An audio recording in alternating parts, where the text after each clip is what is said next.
है कि बिना मांगे अपने बहुमूल्य वोट को आप बर्बाद ना करें किसी ऐसे व्यक्ति को देकर जिसे कदर ना हो, जिसे आपके सुख दुख में आपकी परवाह ना हो।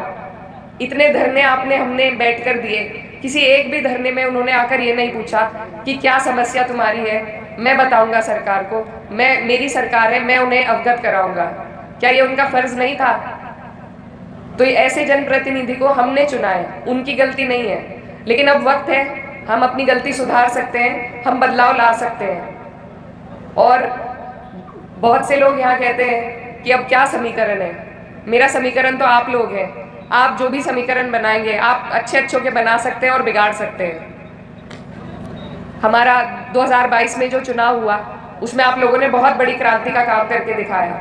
यहाँ से, इस जिले से हमने भाजपा को साफ कर दिया था।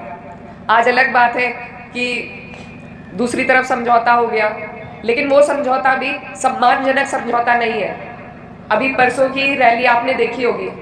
हमारे पश्चिम की जो शान है, जिनके ऊपर चौधरी चरण सिंह जी की विरासत को आगे ले जाने की जिम्मेदारी है, और जो हमारे अजीज नेता हैं, उनके साथ किस तरीके से उनका अपमान मंच पर किया गया, ये हमने सबने देखा है। हमें नहीं पता उनके साथ ऐसी क्या मजबूरी रही कि वो हमारा गठबंधन छोड़कर वहां गए।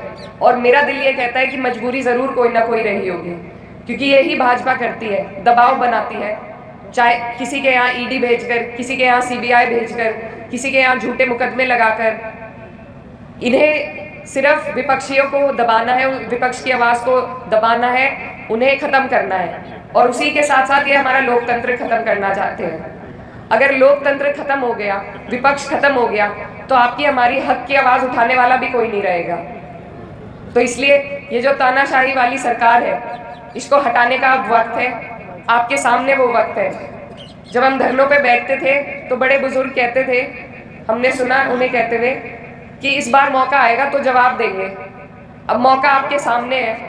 मेरी आप सबसे यही गुजारिश है कि आप इस मौके को मत गवाइए, क्योंकि इस बार अगर हमने चूक कर दी तो फिर 5 साल का पछतावा हो जाएगा। आपको सिर्फ अपनी बेहतराई के लिए वोट देना चाहिए।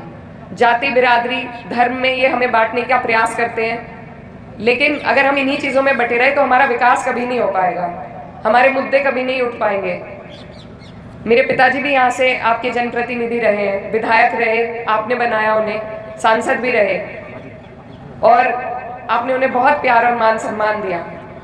और उसके बदले में उन्होंने भी अपने लोगों के लिए जी जान लगाकर मेहनत करी, कंधे से कंधा मिलाकर संघर्ष किया, लोगों का काम किया। आखिरी दिन जो उनका इस दुनिया में था, उस दिन भी उनके हाथ में बिजली विभाग की फाइलें थी। यहाँ पर बिजली घर के लिए वो मंत्री जी के यहाँ गए हुए थे शादी में कि आपके लिए ज़्यादा से ज़्यादा बिजली घर ला पाए।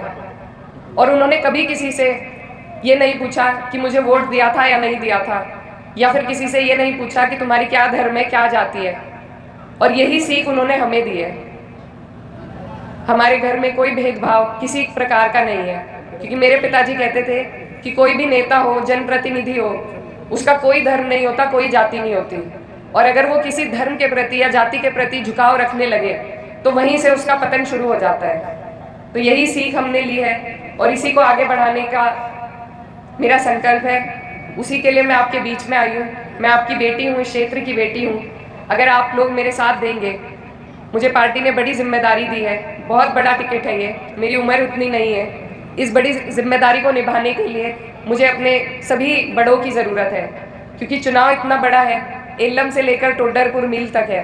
अगर आप लोग सभी इस संघर्ष में मेरा साथ देंगे, इस चुनाव को उठाने में, इस चुनाव को लड़वाने में आप मेरा साथ देंगे, तो मैं आपसे वादा करती हूँ कि मैं आपका ये आशीर्वाद कभी नहीं भुला पाऊंगी। और चाहे परिणाम कुछ भी हो, मैं जीवन भर आपके बीच में, आपके सुख दुख में रहकर आपकी लड़ाई सड़क पे और सदन पे लड़ने का काम करूंगी। आपके आशीर्वाद के लिए आपके बीच आई थी। बहुत बहुत शुक्रिया, धन्यवाद।